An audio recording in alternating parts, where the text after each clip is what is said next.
The water in Shamu Stadium held a certain kind of silence, a silence that seemed to echo with memories of applause, laughter, and awe. It was a silence heavy with history and the life of Tilikum, the largest orca ever held in captivity, a creature whose presence changed everything. He was more than a spectacle. He was a force of nature, confined and misunderstood, his intelligence and power both admired and feared. Tilikum's story is a tapestry of awe and tragedy, a paradox at the heart of SeaWorld, where wonder and sorrow intertwined beneath the surface.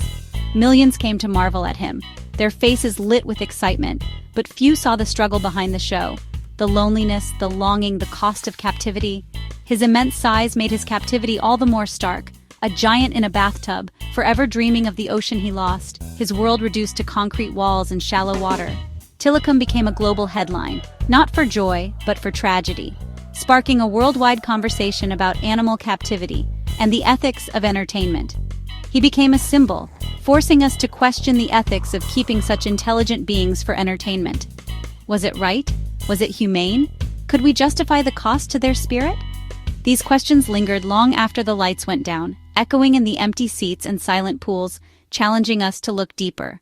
Tilikum's journey from the wild, where he once swam free, to a sterile pool is a cautionary tale, a reminder that these are not props, but complex individuals with families, memories, and emotions.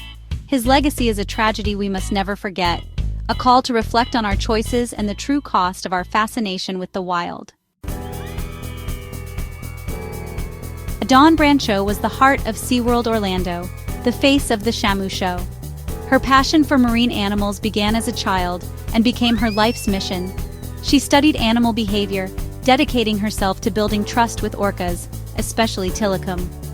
Dawn was known for her professionalism, grace, and deep respect for the animals. She believed in SeaWorld's mission, hoping to inspire ocean conservation through connection. Her bond with Tilikum was unique. She understood both his power and his pain. Dawn poured her soul into her work, forging real relationships with the orcas. Her life was a testament to the profound connection possible between humans and animals. That connection, on one tragic day, was shattered in the most heartbreaking way. Tilikum's story began in the wild, frigid waters of Iceland, where he swam freely alongside his family, learning the complex language and social bonds that define orca life. In these vast, open seas, he was part of a tight-knit pod, guided by his mother and surrounded by relatives. But at just 2 years old, Tilikum's world was shattered. He was violently captured, torn from his pod in a chaotic struggle, a trauma that would haunt him for the rest of his life. The loss of his family and freedom marked the beginning of a tragic journey. His first home in captivity, Sealand of the Pacific, was a stark contrast to the ocean. The pool was small, the water cold and unwelcoming.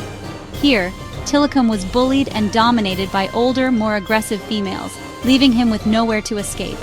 The constant aggression and forced isolation left deep psychological scars. Tilikum spent long hours floating motionless, deprived of stimulation and companionship, his spirit slowly eroding. In 1991, tragedy struck. A trainer fell into the pool, and Tilikum, along with the other orcas, was involved in her death. The incident shocked the world and exposed the dangers of keeping such intelligent, powerful animals in captivity. After the incident, Sealand closed its doors.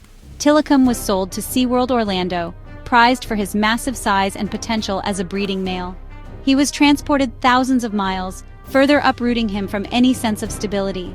At SeaWorld, Tilikum was presented to the public as a gentle giant, performing tricks for cheering crowds. But behind the scenes, his troubled past and emotional wounds were carefully hidden from view. In 1999, another tragedy occurred. A man was found dead in Tilikum's pool after sneaking in overnight. Once again, questions were raised about the risks and ethics of captivity. Despite 2 fatalities linked to Tilikum, he continued to perform for audiences, his pain and trauma masked by the spectacle of entertainment. The shows went on, and the crowds kept coming. The narrative of the friendly, playful orca persisted, but beneath the surface was a wild animal, deeply damaged by years of confinement and loss. Tilikum's life was shaped by violence, deprivation, and the relentless demands of the entertainment industry. Each day he was forced to perform, his natural instincts suppressed. Each incident was a warning, a sign that something was terribly wrong. yet these warnings were ignored in the pursuit of profit and spectacle. Tilikum's captivity was a slow unraveling of a once free spirit, a tragic example of the cost of entertainment at the expense of a magnificent creature's well-being. In the months before the tragedy, Tilikum's distress was clear to those who watched closely.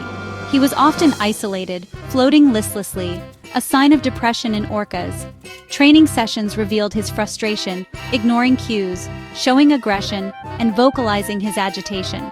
Chronic pain from broken teeth and infections added to his suffering. Social dynamics in the pools were tense. Tilikum was bullied and scarred by other orcas. He was a low-ranking male, shuffled between incompatible groups. The daily show schedule pushed both trainers and animals past their limits. All these factors, social isolation, pain, pressure, created a volatile mix. The warning signs were there, but the show went on. A storm was gathering beneath the surface. February 24, 2010, began like any other at SeaWorld. Dawn Brancheau led a routine session with Tilikum after the show. Suddenly, Tilikum pulled her into the water. No missed cue, just a violent, unprovoked act. The attack was brutal and prolonged. Trainers tried desperately to intervene. For nearly 45 minutes, Tilikum refused to release Dawn. The park was evacuated, and news of the tragedy spread rapidly. The star of SeaWorld had killed his beloved trainer in front of horrified onlookers.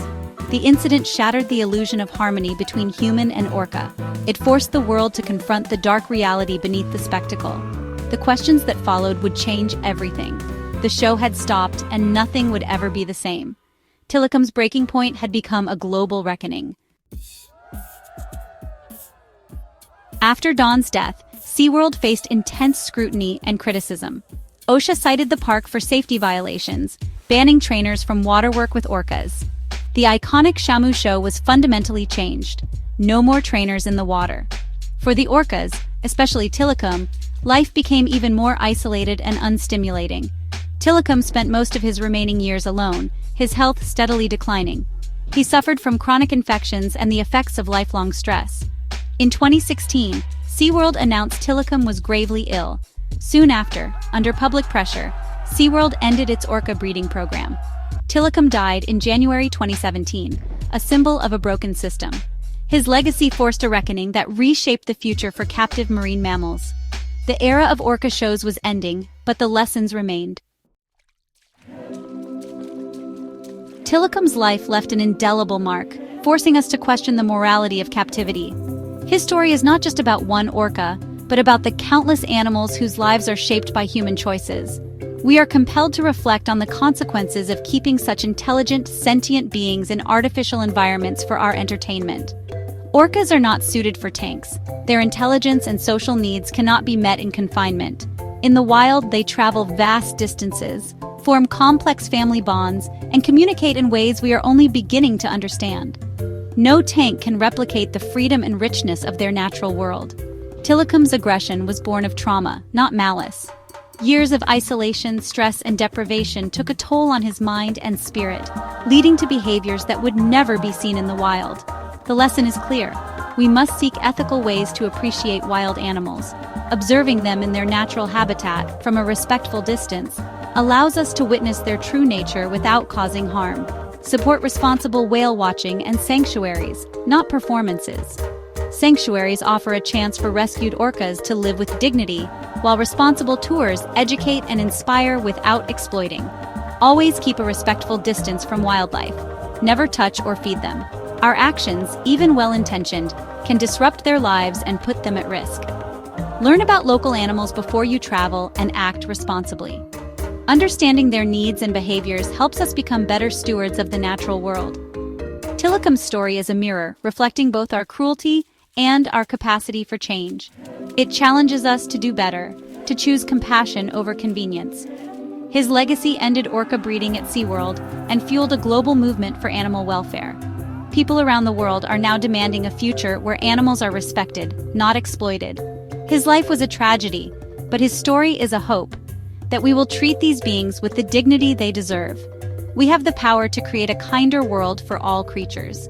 The future must be one of respect, not exploitation. Let Tilikum's legacy guide us toward empathy, understanding, and lasting change.